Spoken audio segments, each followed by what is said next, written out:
Welcome to Serial Killer Files by Skoob. I'm your host, Arthur Morgan, and today we're diving deep into one of the most chilling cases in American criminal history. This is the story of Richard Ramirez, the man who terrorized California as the Night Stalker. But this isn't just another true crime retelling. Today, we're exploring the disturbing psychology behind the monster, the brutal reality of his crimes, and the shocking public response that would leave investigators baffled for decades. To understand the monster, we must first examine the child. Richard Ramirez didn't emerge from a vacuum. He was forged in the fires of abuse, violence, and twisted mentorship that would shape him into one of America's most notorious serial killers. Picture a young boy cowering as his father Julian Tapia Ramirez delivers yet another brutal beating. Despite Richard's desperate pleas for mercy, the violence never stopped. The beatings were so severe, so relentless, that this child would seek refuge in the most unlikely of places, a local cemetery. Think about that for a moment. A child so desperate to escape his home that he would spend nights among the dead. It's speculated that this early exposure to death sparked something dark within Richard, an interest in Satanism that would later manifest in his crimes. Some believe the abuse went even deeper, with allegations of sexual abuse at the hands of his own father. But if Julian Ramirez planted the seeds of violence, it was another family member who would water them with blood. Enter Miguel, or Mike, as he was known, Richard's older cousin, a decorated Army Green Beret who had served in Vietnam. On the surface, Mike might have seemed like the perfect role model for a boy desperate to escape his abusive father. But Mike brought with him something far more sinister than anyone could have imagined. By age 11, Richard was already smoking marijuana and becoming Mike's eager apprentice in darkness. Mike didn't just tell war stories. He shared graphic accounts of rape and murder, complete with disturbing photographs of Vietnamese women he claimed to have violated. In one particularly horrific image, Mike posed with the severed head of a woman he boasted of killing. But Mike wasn't content to simply corrupt Richard's mind with stories and images. He taught the impressionable boy practical skills: how to kill, how to move without detection, how to become a predator. These weren't theoretical lessons. In 1973, 11-year-old Richard watched as Mike shot and killed his own wife. Mike was later found not guilty by reason of insanity, but was released just 4 years later, free to continue his influence over Richard. This is where we see the perfect storm of factors that create a serial killer. A child subjected to brutal physical abuse, possibly sexual abuse, seeking refuge among the dead, and then finding a mentor who glorifies violence and teaches murder as a skill. When their role models promote such destructive behavior, children grow up believing it's the right way to live. Richard took this lesson to its most extreme conclusion. Fast forward to a particular night at the Cecil Hotel, a place that would become synonymous with darkness and death in Los Angeles. Richard sat in his room, the air thick with marijuana smoke and pounding rock music. As he snorted the last of his cocaine, his mind began planning what would become a night of unprecedented horror. Emboldened by Mike's teachings about killing and discretion, Richard was ready to escalate beyond anything he had done before. That night, he broke into a house and methodically destroyed a family. He shot the husband dead, then raped the wife before killing her too. But his depravity didn't stop there. He sexually assaulted their young son, though he spared the child's life. This marked a terrifying escalation that would send shockwaves across California in the weeks to come. But this wasn't Richard's first victim. On April 10th, 1984, 9-year-old Mei Lung was playing with her 8-year-old brother in their apartment building in San Francisco's Tenderloin district. They were searching for a lost $1 bill when Richard approached the girl. "Follow me to the basement," he told her. "I'll help you find it." Those were among the last words May would ever hear from another human being. In that basement, Richard beat, strangled, and raped the child before stabbing her to death with a switchblade. He then hung her partially nude body from a pipe by her blouse. A 9-year-old girl murdered for a dollar bill that probably never existed. This was just the beginning of a reign of terror that would consume California. What followed was a systematic campaign of violence that defied comprehension. Richard Ramirez wasn't just killing, he was orchestrating elaborate rituals of torture, sexual violence, and murder that seemed designed to inflict maximum psychological trauma on both victims and the broader community. March 17th brought us Dale Okazaki, a 34-year-old woman from Rosemead, shot to death in her own home while her roommate Angela Barrios was left wounded. But Richard wasn't finished that day. Later, he dragged 30-year-old Cy Leon Yu from her car in Monterey Park and killed her in the street. 10 days later, the violence escalated further. Vincent and Maxine Zazar of Whittier were both stabbed to death, their bodies mutilated in ways that suggested this wasn't just about killing. This was about sending a message. May brought a new level of systematic brutality. Harold Wu was shot to death in his Monterey Park home, while his wife Jean was brutally beaten and raped. Ruth Wilson of Burbank survived rape, sodomy, oral copulation, and burglary, though the psychological scars would last forever. June saw one of the most disturbing escalations yet. Sisters Malvia Keller and Blanche Wolfe were attacked in their Monrovia home. Keller was killed, while Wolfe survived with severe injuries. But what made this scene particularly chilling were the satanic symbols drawn in lipstick throughout the house.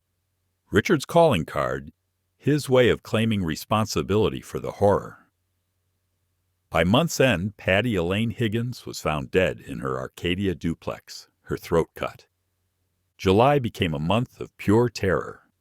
Mary Louise Cannon was found dead in her Arcadia home, beaten and her throat slashed. Deidre Palmer survived a vicious beating in her home. Joyce Lucille Nelson wasn't so fortunate. She was beaten to death in her Monterey Park home. Linda Fortuna was raped and sodomized. Maxon and Layla Nading were both shot to death in their burglarized Glendale home. But perhaps the most disturbing case of all was the attack on the Asawahem family. Cheetat Asawahem was shot to death in his sleep. His wife was raped and forced to perform oral copulation. Their young son, a child, was sodomized. This wasn't just murder. This was the systematic destruction of human dignity and innocence. Yet even in this catalog of horror, there were survivors. Christopher and his wife somehow managed to escape with their lives after a direct encounter with Richard, though Christopher lost part of his memory and much of his strength. Ahmed and Suki Zia from Diamond Bar were attacked but survived. These rare survivors would become crucial witnesses to the breadth of Richard's depravity. With each attack, Richard's thirst for violence and sexual deviance seemed to escalate. The brutality was becoming more elaborate, more ritualistic. Law enforcement was dealing with a predator who wasn't just killing for the sake of killing. He was savoring every moment of terror he could inflict. By August 1985, something was changing in Richard Ramirez.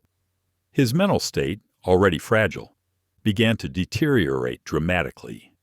Paranoia consumed him. He became convinced that everyone was watching him, spying on him. The voices in his head, whether real or imagined, warned him constantly that people knew about his crimes, that he needed to leave the Cecil Hotel immediately. His instincts, sharpened by years of violence and drug abuse, were telling him the truth. Local informants had indeed tipped off law enforcement about spotting him at the hotel. Detectives were working around the clock to link him to the series of murders and attacks that had thrown the entire state into panic. The net was closing, and somewhere in his fractured mind, Richard knew it. When he finally tried to escape, it was already too late. Within a week of leaving the Cecil Hotel, he was apprehended. But his capture wouldn't come from careful police work or forensic breakthrough. It would come from the very community he had terrorized. Police had released Richard's photograph to the media, and it was published on front pages across the country. On September 1st, 1985, Richard left a liquor store and saw his own face staring back at him from a newspaper rack outside the shop.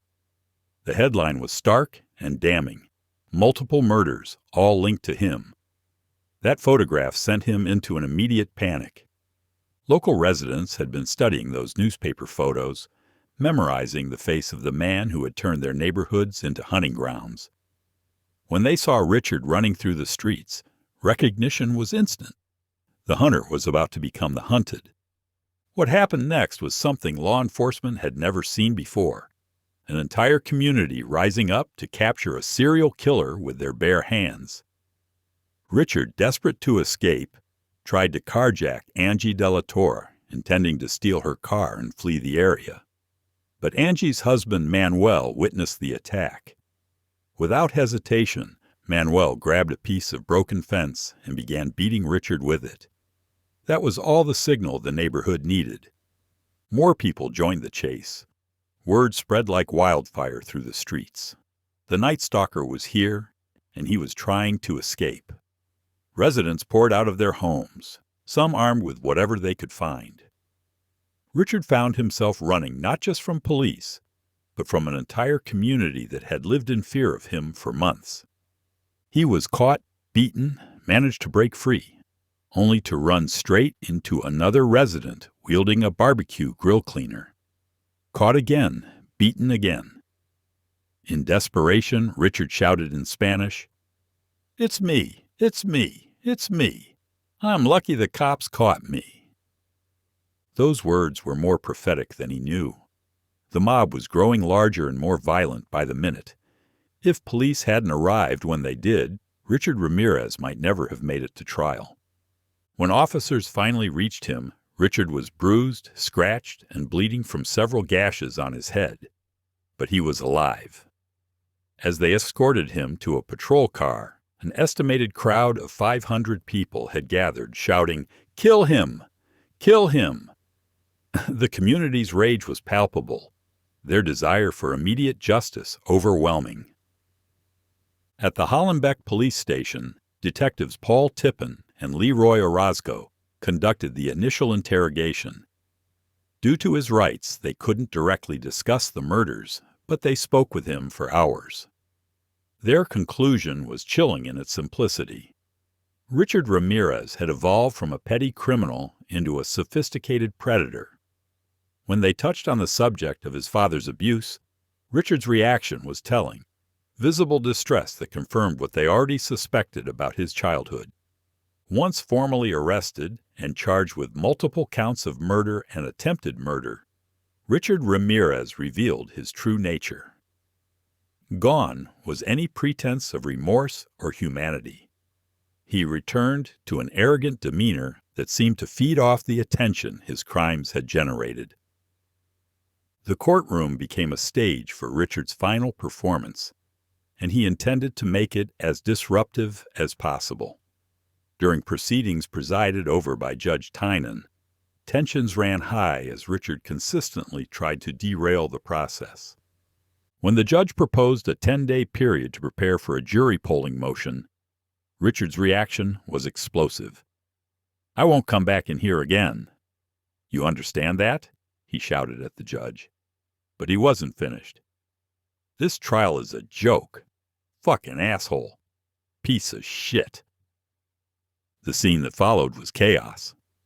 4 bailiffs surrounded Richard, lifting him bodily as he continued his tirade. Jurors, spectators, and press watched in shock as Richard's true nature was fully displayed, veins bulging in his neck, his face contorted into a vicious snarl, his large shackled hands grasping at air in futile rage. This wasn't an isolated incident. Richard's disruptions became so severe that Judge Tynan eventually agreed he didn't need to be present for certain hearings, provided he signed waivers. On one occasion, Richard listened to proceedings via loudspeaker from his holding cell, pacing restlessly, spitting, and kicking the cell bars when motions didn't go his way. The deputy warden even advised Judge Tynan that Richard was prepared to resist and fight, rather than allow deputies to escort him to court. Security became a constant concern, with the courtroom packed to capacity for every appearance. Despite the defense's efforts, including arguments about a juror's death and questions about replacement juror Mary Herrera's failure to disclose that both her brothers were law enforcement officers who had been shot to death, Judge Tynan dismissed requests for a mistrial. When the jury finally delivered their verdict, Richard's reaction was as chilling as his crimes. Guilty on 13 counts of murder, 5 attempted murders, 11 sexual assaults, and 14 burglaries. The sentence, death. Richard's response? He laughed. Big deal. Death always went with the territory. See you in Disneyland. But perhaps the most disturbing aspect of the Richard Ramirez case wasn't his crimes or even his courtroom behavior. It was the reaction he inspired in hundreds of women across the country. During his chaotic 14-month trial, numerous women gathered outside the Los Angeles County Jail, hoping for any opportunity to see or speak with him. This wasn't a small group of disturbed individuals. This was a phenomenon that baffled investigators, psychologists, and the media. These women came from every conceivable background. Different races, nationalities, and professions were all represented. Teenagers, women in their 20s and 30s, many of them strikingly beautiful. Secretaries, dental hygienists, teachers, college and high school students, strippers, bank employees, postal workers. Some were even affiliated with Satanism, including Zena LaVey, daughter of Anton LaVey, who founded the Church of Satan in San Francisco. At Richard's peculiar request, many of these women followed specific instructions, often foregoing underwear to display themselves to him during visits. They filled courthouse rows during his trial, forming a group the media dubbed the Ramirez Groupies. But what made this phenomenon so deeply disturbing was what these women knew about Richard's crimes. This was a man on trial for murdering 7 women and nearly beating 5 others to death. His attacks spared no one, from elderly victims to vulnerable children, and included brutal acts of rape and assault across Los Angeles County. Yet despite this knowledge, these women fantasized about intimate encounters with him, willingly imagining themselves submitting to his desires. Some openly admitted to fantasizing about various sexual acts, including those reflecting the violent nature of his crimes against other victims. Doreen Leoy, who would later marry Richard, was a significant presence among these women. She referred to the others as her rivals, dismissively calling them Pop-Tarts. But Doreen wasn't immune to the same dark psychology that drew hundreds of others. One woman interviewed about her attraction candidly admitted that fear and danger, coupled with the knowledge of Richard's actual powerlessness while confined, triggered an intense sexual response. Many women who had lived through the terror of the Night Stalker's reign even admitted to fantasizing about him entering their homes to assault them. The psychology behind such fantasies is complex and disturbing. Some experts theorize these fantasies allow women to escape guilt in forced scenarios, while others suggest they stem from unresolved childhood trauma or serve as unconscious coping mechanisms.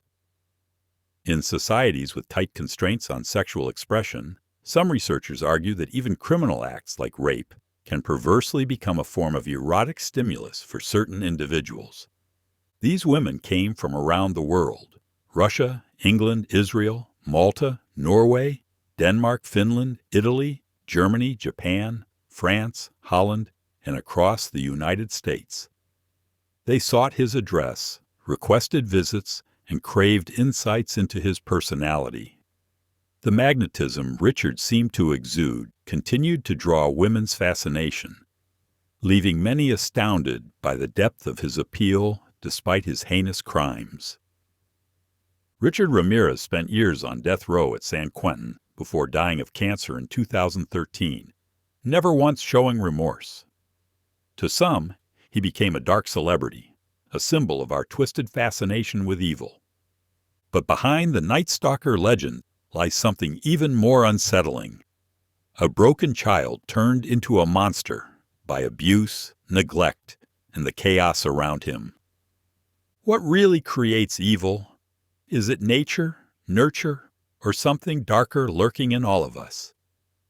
If you think you know the full story of Richard Ramirez, think again. There are details that never made the headlines, the eerie coincidences, the psychological triggers, the final confession that never came. Download the Skoob app now to uncover the full story, exclusive insights, and extended episodes you won't find anywhere else. Until next time, stay curious and stay safe.